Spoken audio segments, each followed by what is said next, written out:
레위기서 2장입니다. 레위기서 2장 전체입니다. 천천히 함께 봉독하겠습니다. 누구든지 소재 예물을 여호와께 드리려거든 고운 가루로 예물을 삼아 그 위에 기름을 붓고 또 그 위에 유향을 놓아 아론의 자손 제사장들에게 가져갈 것이요 제사장은 그 고운 가루 한 움큼과 기름과 그 모든 유향을 가져다가 기념물로 제단 위에 불사를 찌니 이는 화제라 여호와께 향기로운 냄새니라. 그 소재물에 남은 것은 아론과 그의 자손들에게 돌릴지니 이는 여호와의 화제물 중 지극히 거룩한 것이니라. 내가 화덕에 구운 것으로 소재 예물을 드리려거든 고운 가루에 기름을 섞어 만든 무교병이나 기름을 바른 무교전병을 드릴 것이요 철판에 붙인 것으로 소재 예물을 드리려거든 고운 가루에 누룩을 넣지 말고 기름을 섞어 조각으로 나누고 그 위에 기름을 부을지니 이는 소재니라. 내가 냄비의 것으로 소재를 드리려거든 고운 가루와 기름을 섞어 만들지니라. 너는 이것들로 만든 소재물을 여호와께로 가져다가 제사장에게 줄 것이요 제사장은 그것을 제단으로 가져다가 그 소재물 중에서 기념할 것을 가져다가 제단 위에서 불사를 찌니 이는 화제라 여호와께 향기로운 냄새니라. 소재물에 남은 것은 아론과 그의 아들들에게 돌릴지니 이는 여호와의 화제물 중에 지극히 거룩한 것이니라. 너희가 여호와께 드리는 모든 소재물에는 누룩을 넣지 말지니 너희가 누룩이나 꿀을 여호와께로 화제로 사뜨려 사르지 못할지니라. 처음 익은 것으로는 그것을 여호와께 드릴지나 향기로운 냄새를 위하여서는 제단에 올리지 말지며 내 모든 소재물에 소금을 치라. 내 하나님 너희의 소금을 내 소재에 빼지 못할지니 내 모든 예물에 소금을 드릴지니라. 너는 첫 이삭의 소재를 여호와께 드리거든 첫 이삭을 볶아 찌운 것으로 그 소재를 삼되 그 위에 기름을 붓고 그 위에 유향을 더할지니 이는 소재라. 제사장은 찌은 곡식과 기름을 모든 유향과 함께 기념물로 불사를 찌니 이는 여호와께 드리는 화제니라. 아멘. 밖에 비가 오는데요. 우리 시중에 이호 선생님이 쓴 입이 그치면 강나루 서러운 불빛이 짙어오겠다 해서 그 봄비를 찬양한 것이 있습니다. 모르긴 몰라도 이 비가 지나면 한두 번 꽃샘 지나면 봄이 올 것 같은데요. 우리도 각자가 좋은 봄을 준비할 수 있는 그런 계절이 되기를 바랍니다. 이 소재는 그 히브리적인 뜻으로는 이 소재가 헌물, 조공, 희생제물 뭐 이런 뜻입니다. 그래서 하나님 앞에 드리는 그러니까 소재란 말 자체가 하나님 앞에 드리는 헌물이다. 헌물의 성격이 많습니다. 어떤 헌물이냐면 감사의 뜻으로 찬양과 경배를 담아 드리는 헌물이다. 그래서 소재의 방점은 헌물에 있습니다. 구약의 5대 제사 가운데 유일하게 피 없는 제사인데요.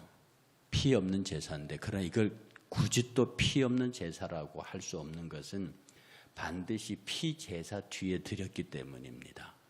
그래서 소재를 드릴 때는 앞에 피의 제사를 드린 이후에 연하여서 드리는 제사로 되어 있습니다. 그래서 제사 자체로는 피가 없는데 반드시 피제사 이후에 드리는 것이기 때문에 굳이 피 없는 제사의 부류로 몰아넣을 필요는 없다. 그래서 피 있는 제사 다음에 이어지는 제사라 하는 그런 뜻을 갖고 있습니다.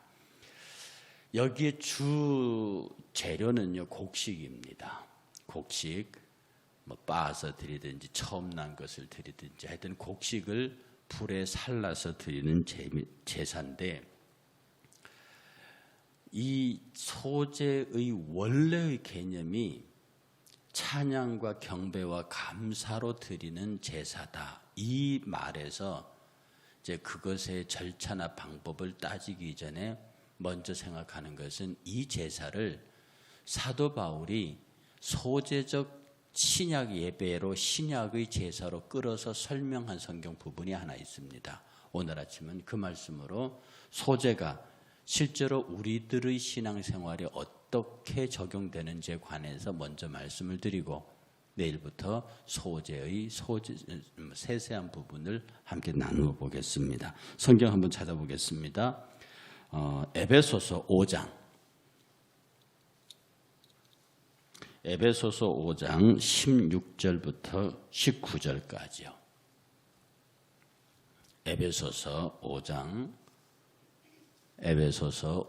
16절 함께 다 같이 천천히 봉독하겠습니다. 16절, 16, 17, 18, 19절까지요. 함께 봉독합니다. 세월을 아끼라 때가 악하니라. 그러므로 어리석은 자가 되지 말고 오직 주의 뜻이 무엇인가 이해하라. 술 취하지 말라. 이는 방탕한 것이니 오직 성령으로 충만함을 받으라. 시와 찬미와 신령한 노래들로 서로 화답하며 너희의 마음을 주께 노래하며 찬송하며 라고 되어 있습니다. 여기에서 바울이 세월을 아껴라. 때가 약하다. 그렇게 말하면서 어리석은 자가 되지 말고 주의 뜻을 분별해라. 어떤 사람이 어리석은 자의 대표적인 형태냐? 술에 취한 자, 방탕한 자. 그러니까 이 술에 취했다는 말 자체가 자기의 의지대로 행동할 수 없다는 뜻입니다. 그리고 이어서 말하기를 성령에 취하라 이렇게 말하거든요. 그러니까 성령이 너를 주관할 수 있게 하라. 그렇게 하고 거기에 대꾸로 반대되는 구절로 갖다 붙인 것이 뭐냐면 시와 찬미와 신령한 노래들로 서로 화답하면서 우리의 마음을 주께 노래하고 찬송하라. 이것을 술 취함의 성령 술 취함의 반대 개념으로 성령의 취함의 같은 개념으로 시와 찬미와 신령한 노래라고 하는 말을 붙였습니다. 이 시와 찬미와 신령한 노래가 소재적 신약 표현입니다. 신약에서의 소재라고 하면 지금 바울이 말하는 시와 찬미와 신령한 노래입니다. 그러면 시와 찬미와 신령한 노래가 어떻게 다르냐? 시와 찬미와 신령한 노래가 어떻게 다르냐라고 할 때요. 이 시라는 개념은 여기서 시라고 표현된 히브리어 개념은요. 수금을 탈 때 나오는 소리라는 뜻입니다. 수금을 탈 때, 그러니까 비파 수금이죠. 수금을 탈 때 나오는 소리. 그래서 수금 연주가들이 수금을 켤 때 나오는 그 소리를 시라고 그럽니다. 이게 뭐냐? 이것이요. 그 영어 성경에서 싸움으로 번역된 시편. 이 시편을 시라고 말합니다. 그런데 거의 대부분의 시편은 이 수금에 맞추어서 부른 노래들이 거의 대부분입니다. 대부분이요. 그래서 칼빈 같은 개혁자들은요, 이 시편 외에는 다른 찬송을 못 부르게 했습니다. 칼빈은 사부 합창도 못하게 했어요. 오직 유니손으로 하는데 그 유니손으로 할 때도 시편을 갖다 부르고 시편을 그들이 이해할 수 있는 가사로 혹은 성경의 시편으로 노래 부르도록 다른 것을 허락하지 않아서 이것이 루터와는 조금은 다른. 루터는 직접 작사하기도 하고 작곡하기도 했는데 실제로 칼빈 같은 경우에는 그래서 저 개혁 전통에 있는 장로교 즉 지금 우리가 말하는 통합 즉 합동 즉 저쪽은 원래는 이 사람들이 우리가 갖고 있는 이런 찬송가를 그들의 전통에 부르면 안 됩니다. 적어도 칼빈과 개혁 전통에 있는 사람들은 시편의 노래를 부르게 돼 있어요. 그 지금 정통적인 칼빈 학자들은 그걸 굉장히 비판하죠. 어쨌든 여기에서 시라고 말할 때는 시편을 말하는 것이고 단순한 시편이 아니라 거기에 수금의 반주를 갖다 붙인 노래를 말합니다. 그 다음에 두 번째 찬미라고 하는 것은요. 여러분 영어에서 그냥 찬송가지기 힘 그러잖아요. 그겁니다. 이건데 여기서 우리가 조심을 많이 해야 되겠지. 지금 바울이 시로 찬송하라, 시로 하나님을 예배하라, 그 다음에 찬미로 얘기하라. 이 찬미는 뭐냐 하면 당시 유대 종교 바깥에 이방 종교에서, 이방 사회에서 그들의 신을 찬양할 때 부르는 노래입니다. 이게 자칫하면은요, 이방 신을 섬기는 노래가 기독교로 들어왔다 이렇게 포함되는 건데, 그게 아니고 이 복음이 전파되는 그 나라에, 복음이 전파되는 그 사회에 그들이 익숙한, 우리로 말하면 국악이죠. 우리나라 말하면 국악으로 그렇게 그 사람들, 그 지역 사람들이 익숙한 멜로디와 익숙한 가사로 하나님을 찬양하도록 만든, 지금 우리가 말하는 일명 찬송가, 이걸 찬미라고 그랬습니다. 여러분 생각해 보면요, 이게 시편 중심으로 수금으로 한 이스라엘의 전통적인 시, 그 다음에 복음이 전파된 이방 나라의 그 나라, 그 지역, 그 사회들의 사람들에게 익숙한 멜로디와 가사, 그걸로 하나님을 찬양하게 하고요. 그 다음에 마지막 세 번째로 신령한 노래가 뭐냐 하면 지금 우리로 말하면 일반적인 성가곡입니다. 그것이 어떤 곡이 됐든 어떤 가사가 됐든 개인이나 어떤 지역사회, 그것이 어떤 예배의 송영 형식으로 만들어진 거룩한 하나님을 자기 방식으로 찬양한 상당히 자유로운 곡입니다. 어떤 틀에 매이지 않고요. 그래서 사도 바울은 말합니다. 유대인들아, 너희들은 시로 찬미해라. 이방인들아, 너희들의 찬미로 하나님께 찬송해라. 그리고 모든 사람들은 신령한 노래로 그의 이름을 불러라. 이렇게 여호와 앞에 드릴 감사의 제사에 관해서 사도 바울은 찬양이라고 하는데 포커스를 맞춰서 소재적 예배의 성격을 우리에게 가져왔습니다. 그러니 오늘 이 소재가 가르치는 가장 기본적인 뜻은 뭐냐면 너희들의 삶의 자리에서 감사하지 않느냐. 이 소재의 핵심 포인트는 감사합니다. 하나님께서 너에게 주신 곡물들, 사실은 동물 같은 경우는 사요, 재물은 사고 또 사는 것 중에서 골라야, 왜? 져먹고 흠없고 티 없는 걸 골라야 되니까. 그런데 지금 이 소재물은요, 산다기보다도 거의 자기들의 소산들입니다. 자기들이 농사지어서 얻은 것으로 드린단 말입니다. 물론 여기서 사는 것을 전혀 배제하라는 말은 없으니, 그런데 당시 이 사람들이 순례길을 끝내고 들어와서 그 순례길을 끝나고 들어와서 혹은 순례 과정에서 그들이 가지고 있던 재물들 중에 그들이 가지고 있던 곡식으로 드리는 그런 제사였습니다. 그러니 우리가 하나님 앞에 하나님께서 내게 주신 모든 것들에 대한 진정한 감사가 있는 사람들, 그런 사람들이 우리가 하나님 앞에 나올 때 드리는 제사가 오늘 우리가 드리는 우리의 소재일 수 있습니다.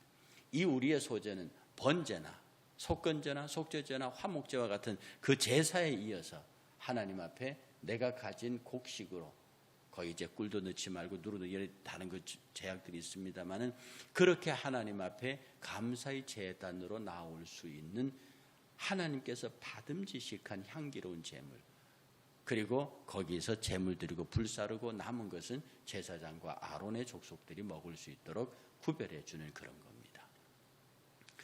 여러분들에게서 이 찬미의 제목을 찬송, 노래, 이 이야기를 가만히 보면 여러분이 하루의 삶 중에서 하나님 앞에 감사합니다라고 하는 고백이 몇 번이 나오는가? 하루 종일 지금 아침에 눈 떠서부터 저녁에 누울 때까지 여러분의 입술에서 하나님 감사합니다라고 하는 이 말이 찬미의 형태든 시의 형태든 노래의 형태든 여러분의 입술을 통해서 그것이 고백되어지는 것이 몇 번이 되는가라고 하는 질문을 오늘 이 아침에 해야 합니다. 그리스도인의 삶의 표현은 궁극적으로 감사합니다. 어쩌면 소제가 다른 피해 제사들 뒤에 이어지는 것도 제사 다 드리고 예배 다 드리고 그 마음속에 기쁨이 없어요. 그 마음속에 노래가 없어요. 그 마음속에 시가 없고 찬미가 없습니다. 그냥 예배 드리고 그걸로 다예요. 그냥 번제 드리고 속건 속죄제 화목제 드리고 그걸로 다냐. 하나님은 그 뒤에 이 소제를 이어라고 말합니다. 우리의 삶 속에 우리의 생활 속에 정말로 하나님 앞에 감사를 담아 드리는 그리고 그 제물을 나눌 수 있는 기쁨과 즐거움을 이스라엘 백성들에게 허락하신 겁니다. 그러니 이게 전제가 뭡니까? 앞에 번제나 속건제, 속죄제, 화목제의 피해 제사가 없는 사람에게는 이 감사의 소제를 드릴 자격이 부여되지 않는 거죠. 예수 그리스도의 십자가의 은혜 가운데 나온 사람들만이 그리스도의 피의 보혈로 말미암아 생명을 얻은 자만이 시와 찬미와 신령한 노래로 하나님 앞에 나올 수 있다. 세상 사람들은 이것이 생략된 감사이기 때문에 곧 순간적이요, 찰나적이요, 지나고 나면 그것이 불평으로 바뀝니다.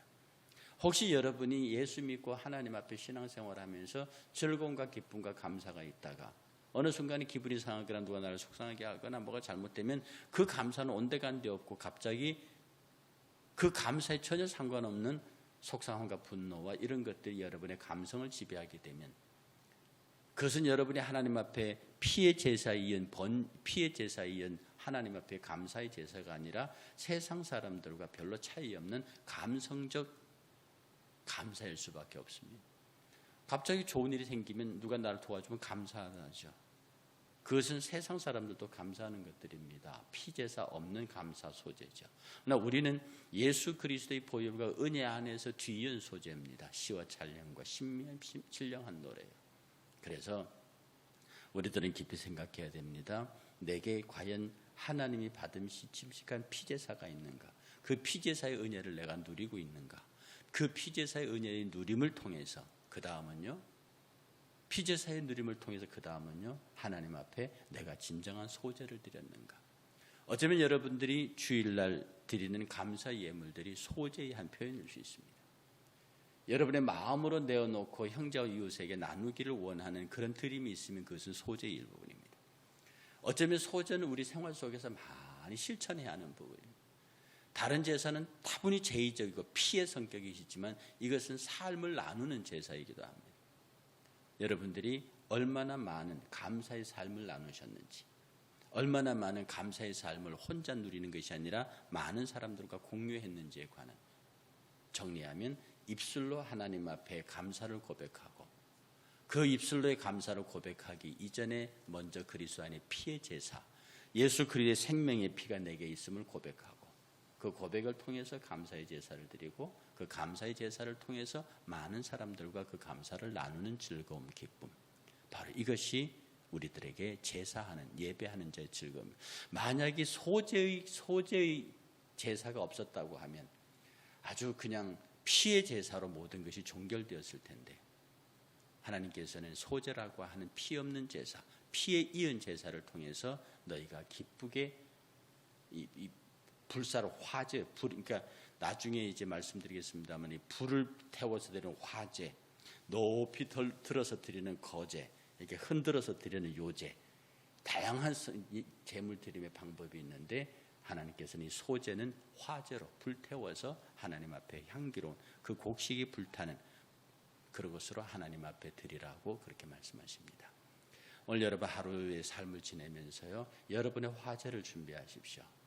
여러분의 감사가 하나님 앞에 드려질 수 있도록 입술의 열매로부터 시작해서 여러분의 삶에서 귀한 것들, 하나님께서 여러분에게 공급하신 의식주의 그것들을 취하여서 하나님 앞에 화제로 드려서 여러 사람과 나누는 참 복 있는 성도들 되시기를, 화제적 삶을 사는 저 여러분 되시기를 주의 이름으로 축복합니다.